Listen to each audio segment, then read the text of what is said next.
आज का जो हमारा टॉपिक है वो क्या है, पल्मोनरी हाइपरटेंशन।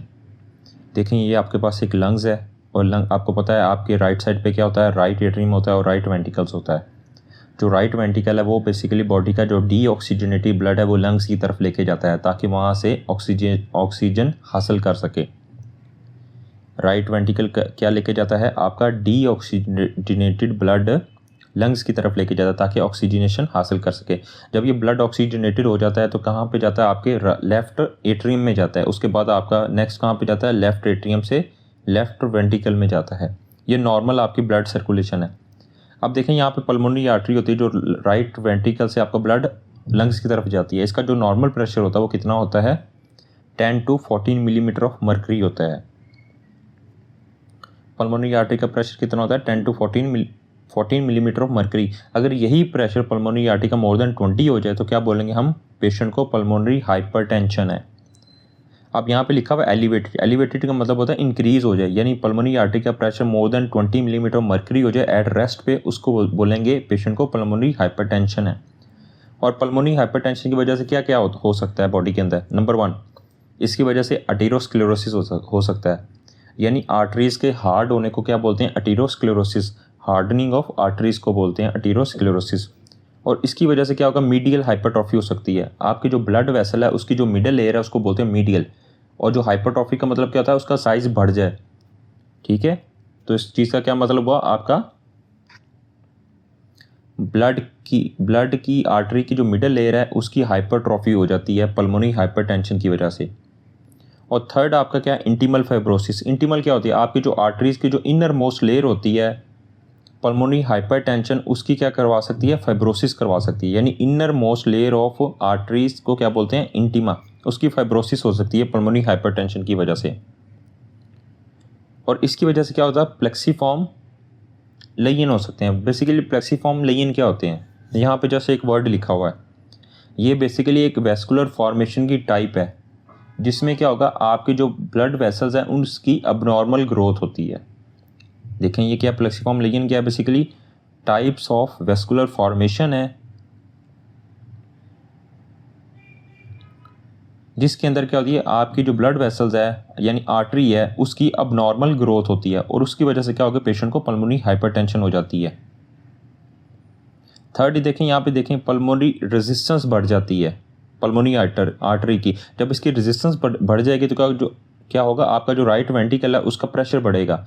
जब राइट वेंट्रिकल का प्रेशर बढ़ेगा उसको ज़्यादा काम करना पड़ेगा जिसकी वजह से राइट वेंट्रिकल की हाइपरट्रॉफी हो जाएगी। जब राइट वेंट्रिकल की हाइपरट्रॉफी होगी तो ये किस तरफ लेके जा रहा होता है, ये राइट वेंट्रिकल को फेलियर की तरफ लेके जा रहा होता है। पल्मोनरी रेजिस्टेंस इंक्रीज हुई है, आपका राइट वेंट्रिकल का प्रेशर बढ़ा और उसकी वजह से क्या होगा, राइट वेंट्रिकल की हाइपरट्रॉफी हो गई है और उसकी वजह से पेशेंट का जो राइट वेंट्रिकल है वो फेल हो गया है। अब देखें यहाँ लिखा हुआ जो पल्मोनरी हाइपरटेंशन है वो आपकी जो पल्मोनरी वेस्कुलर की रेजिस्टेंस है उसको इंक्रीज करती है। जब वो इंक्रीज होगी राइट वेंट्रिकल का प्रेशर बढ़ेगा, उसको ज़्यादा काम करना पड़ेगा प्रेशर की वजह से, जिसकी वजह से क्या होगा, राइट वेंट्रिकल की हाइपरट्रॉफी हो जाएगी। और आपको जैसे ही हम जनरल फिजिकल एग्जामिनेशन में सीवीएस का एग्ज़ाम करेंगे, उसका एग्जामिनेशन करेंगे तो हमें क्या मिलेगी, पैरास्टर्नल हीव मिलेगी। और parasternal heave general physical examination में किस चीज़ को शो करती है, ये शो करती है पेशेंट को राइट वेंट्रिकुलर हाइपरट्रॉफी है। जनरल फिजिकल एग्जामिनेशन में हमें क्या मिलेगी, पैरास्टर्नल हीव मिलेगी। और राइट वेंट्रिकल हाइपरट्रॉफी की वजह से ये पेशेंट को किस तरफ लेके जाता है, पेशेंट को राइट वेंट्रिकुलर फेलियर की तरफ लेके जाता है। अब इसकी कॉजेज को डिस्कस करेंगे। इसकी दो कॉजेज हैं पल्मोनरी हाइपरटेंशन की, प्राइमरी और सेकेंडरी कॉज। देखिए पल्मोनरी आर्टेरियल हाइपरटेंशन ये इसकी प्राइमरी कॉजेज हैं, यानी पल्मोनरी आर्टरी के अंदर खुद मसला है। तो इसकी जो कॉजेज होती हैं मोस्टली क्या इसकी कॉज हो सकती है, इडियोपैथिक, यानी अननोन को बोलते हैं। हमें कोई भी कॉज पता नहीं चलती, इसको क्या हम लिख देते हैं, इडियोपैथिक। अगर पल्मोनरी आर्टरी की खुद प्रॉब्लम है उसको बोलेंगे प्राइमरी कॉज है। अगर पल्मोनरी आर्टरी के अंदर प्रॉब्लम नहीं है तो कहीं और प्रॉब्लम है उसको बोलेंगे सेकेंडरी कॉज। अब हम पढ़ रहे हैं प्राइमरी कॉजेज। सेकंड, ये फीमेल में ज़्यादा होती है एज़ कम्पेयर टू मेल की निस्बत। और थर्ड लिखा होता है ये हेरिडेटरी पल्मोनरी आर्टरी हाइपरटेंशन किस वजह से होती है। जो हेरिटेबल पल्मोनरी आर्टरी हाइपरटेंशन होती है उसकी वजह होती है क्योंकि उसके अंदर जो BMPR2 जो जीन होती है उसकी इनएक्टिवेटिंग म्यूटेशन हो जाती है, यानी वो इनएक्टिव हो जाती है। नॉर्मल हमें पता होना चाहिए BMPR2 जीन का फंक्शन क्या है। ये बेसिकली आपके जो ब्लड वेसल्स है, ब्लड वेसल के अंदर क्या पड़े होती हैं, आपके जो स्मूथ मसल्स होती हैं, वेस्कुलर स्मूथ मसल्स, उनकी जो प्रोलिफरेशन है उसको इनहिबिट करती है। यानी यहाँ पे स्मूथ मसल्स को बढ़ने नहीं देती। प्रोलिफरेशन का मतलब होता है इंक्रीज नंबर ऑफ सेल। ये नॉर्मल फंक्शन है इसका। वेस्कुलर स्मूथ मसल्स की प्रोलिफरेशन को इनहिबिट करती है। जब ये खुद ही इनएक्टिव हो जाएगी BMPR2 जीन, तो क्या होगा, ये वाला उसका फंक्शन क्या होगा, डिसफंक्शन हो जाएगा। जब ये खुद इनएक्टिव हो जाएगी तो जिसकी वजह से फिर क्या होगा, फिर वेस्कुलर स्मूथ मसल्स की प्रोलिफरेशन इंक्रीज हो जाएगी। जब ये इंक्रीज होगी तो क्या होगा, आपका जो पल्मोनरी आर्टरी है उसका प्रेशर इंक्रीज हो जाएगा। जब उसका प्रेशर इंक्रीज हो जाएगा, मोर देन 20 हो जाएगा, तो उसको बोलेंगे पेशेंट को पल्मोनरी हाइपरटेंशन है। आप यहाँ पे लिखा हुआ आपकी जो BMPR2 जीन है उसकी एक्टिवेटिंग म्यूटेशन हो जाती है। और नॉर्मल उसने आगे फंक्शन लिखा हुआ, ये बेसिकली जो वेस्कुलर स्मूथ मसल है उसकी प्रोलिफरेशन को इनहिबिट करता है। ये इसका नॉर्मल फंक्शन है और इसकी पुअर प्रोग्नोसिस हो जाए। अगर ये पेशेंट को हो जाए, इसकी प्रोग्नोसिस क्या है, बेसिकली पुअर है। अब यहाँ पे लिखा हुआ है जो पल्मोनरी वेस्कुलर रेजिस्टेंस की बात करें, देखें आपके जो आर्टरीज़ हैं, आर्टरीज़ के अंदर बेसिकली पल्मोनरी आर्टरी के अंदर क्या होते हैं, एंडोथीलियल सेल्स मौजूद होते हैं। अगर यही एंडोथीलियल सेल्स का क्या होगा, डिसफंक्शन हो जाए, जिसकी वजह से एंडोथीलियन ज़्यादा रिलीज़ होगा। जब एंडोथीलियन ज़्यादा रिलीज़ होगा, क्या होगा, वो वैजो कंस्ट्रिक्शन करवाएगा और आपके जो वेजो डायलेटर है नाइट्रिक ऑक्साइड और प्रोस्टासाइक्लिन उसको इनहिबिट कर देगा, जिसकी वजह से पल्मोनरी आर्टरी का प्रेशर इंक्रीज हो जाएगा। अब यहाँ पे लिखा हुआ है कि आपका जो पल्मोनरी वेस्कुलर में एंडोथीलियल सेल्स हैं उसकी डिसफंक्शन हो जाता है, जिसकी वजह से उसका रिजल्ट क्या आता है, क्योंकि वो एंडोथीलियन रिलीज़ करता है, वो वेजो कंस्ट्रिक्टर होता है और आपका जो वेजो डायलेटर है उनको डिक्रीज कर देता है। आपके जो वेजो डायलेटर में कौन कौन सी आपके नाइट्रिक ऑक्साइड और प्रोस्टासाइक्लिन है, इनको बेसिकली क्या करेगा, इनहिबिट कर देता है, जिसकी वजह से पल्मोनरी आर्टरी है उसका प्रेशर और रेजिस्टेंस इंक्रीज हो जाती है क्योंकि वेजो कंस्ट्रिक्शन हो रही होती है। अब यहाँ पे नेक्स्ट उसने अदर कॉजेज़ लिखा हुआ जो पल्मोनरी आर्टरियल हाइपरटेंशन करवाती हैं। उसके अंदर कुछ ड्रग्स हैं जो आपको पता होना चाहिए। एम्फिटामीन है नंबर 1 पे, एम्फिटामाइंस है, कोकेन है और कनेक्टिव टिश्यू डिजीज़ हैं जिसके अंदर मार्फन सिंड्रोम वगैरह आते हैं और HIV इन्फेक्शन है।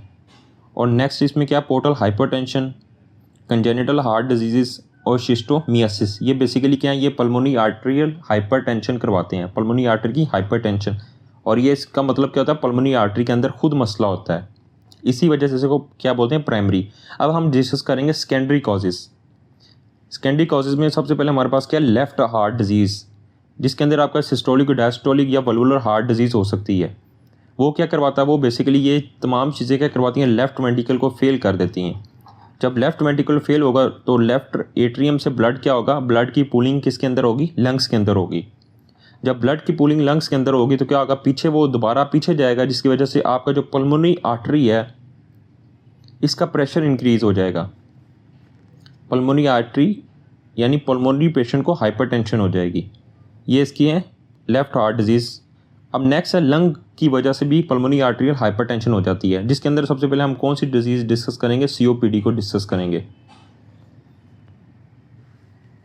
COPD में बेसिकली क्या होता है, पेशेंट को हाइपोक्सिया होता है, ऑक्सीजन डिक्रीज़ हो जाती है। जब पेशेंट को हाइपोक्सिया होता है तो वो वाहद लंग है, हाइपोक्सिया लंग्स के अंदर वेजो कंस्ट्रिक्शन करवा देता है, जिसकी वजह से क्या होगा, आपका जो रूल है ब्लड किस तरफ जाएगा, आपका वेल वेंटिलेटेड एरिया की तरफ जाएगा। हाइपोक्सिया होने की वजह से ब्लड कहाँ पे जाएगा, वेल वेंटिलेटेड एरिया की तरफ जाएगा। और जिसकी वजह से फिर नेक्स्ट क्या होगा, आपका अगर पूरे लंग्स के अंदर हाइपोक्सिया हो रहा है तो क्या होगा, लंग्स कोई भी अपना वेल वेंटिलेटेड एरिया नहीं ढूंढ पाएगा, तो ब्लड आगे जाएगा ही नहीं, जिसकी वजह से आपका जो पल्मोनरी आर्टरी है इसका प्रेशर इंक्रीज हो जाएगा। क्योंकि पूरे लंग्स में हाइपोक्सिया, कोई भी वेल वेंटिलेटेड एरिया नहीं है, जिसकी वजह से पल्मोनरी आर्टरी हाइपरटेंशन हो जाएगी पेशेंट को, क्योंकि इसका पल्मोनरी आर्टरी का प्रेशर इंक्रीज हो जाएगा, मोर देन 20 मिलीमीटर मर्करी हो जाएगा। अब देखें COPD जिसमें लिखा हुआ है उसमें लंग्स की पैरेन्काइमा डैमेज होती है। उसके अंदर क्या आती है, COPD ये पल्मोनरी आर्टरियल हाइपरटेंशन करवा सकती है, नेक्स्ट उसने लिखा हुआ है लंग्स की इन्फ्लामेशन या फाइब्रोसिस हो जाए, जिसके अंदर किस डिजीज़ में होती है, इंटरस्टिशियल लंग डिजीज़। ये बेसिकली क्या करवाती हैं, ये भी पल्मोनी आर्टेरियल हाइपरटेंशन करवाती हैं। लंग्स इन्फ्लामेशन फाइब्रोसिस, उसकी एग्जांपल क्या है, इंटरस्टिशियल लंग डिजीज़। थर्ड कौन सी कॉज हो सकती है, अगर पेशेंट को हाइपॉक्सिक वैसोकंस्ट्रिक्शन हो रही है, वो ये कहाँ पे किन डिजीज़ में होती है, ऑब्स्ट्रक्टिव स्लीप एपनिया, या पेशेंट हाई एल्टीट्यूड में रहता है, माउंटेन एरिया में रहता है, वो भी बेसिकली क्या करवा सकता है, पेशेंट को पल्मोनी आर्टेरियल हाइपरटेंशन करवा सकता है। अब नेक्स्ट जो फोर्थ उसने ग्रुप डिस्कस किया हुआ, उसका क्या डिस्कस किया, अगर पेशेंट को रिकरेंट माइक्रो थ्रोम्बोएम्बोलिज्म हो रहा हो। देखें, ये आपका एक ब्लड वेसल्स है जिसके अंदर रिकरेंट छोटे छोटे आपके माइक्रो जो थ्रोम्बाई हैं वो पल्मोनी आर्टरी के अंदर जमा होना शुरू हो जाती हैं। यानी रिकरेंट का मतलब होता है बार बार थ्रोम्बाई प्रोड्यूस हो रहे हैं, वो छोटे छोटे कहाँ पे स्टक हो रहे हैं, आपके पल्मोनी आर्टरी के अंदर, जिसकी वजह से आर्टरी का जो क्रॉस सेक्शन एरिया वो डिक्रीज़ हो जाता है। जब इसका क्रॉस सेक्शनल एरिया डिक्रीज़ होगा तो क्या होगा, इसका प्रेशर इंक्रीज़ हो जाएगा, और प्रेशर कितना इंक्रीज़ होगा, मोर देन 20 मिलीमीटर मर्करी, जिसकी वजह से पेशेंट को क्या होगा, पल्मोनी आर्टेरियल हाइपरटेंशन हो जाता है। तो ये बेसिकली माइक्रो थ्रोम्बोएम्बोलिज्म का मैकेनिज्म है कि किस तरह वो पल्मोनी आर्टेरियल हाइपरटेंशन करवा देती हैं, क्योंकि जो पल्मोनी आर्टरी है उसका क्रॉस सेक्शन एरिया को डिक्रीज़ कर देते हैं।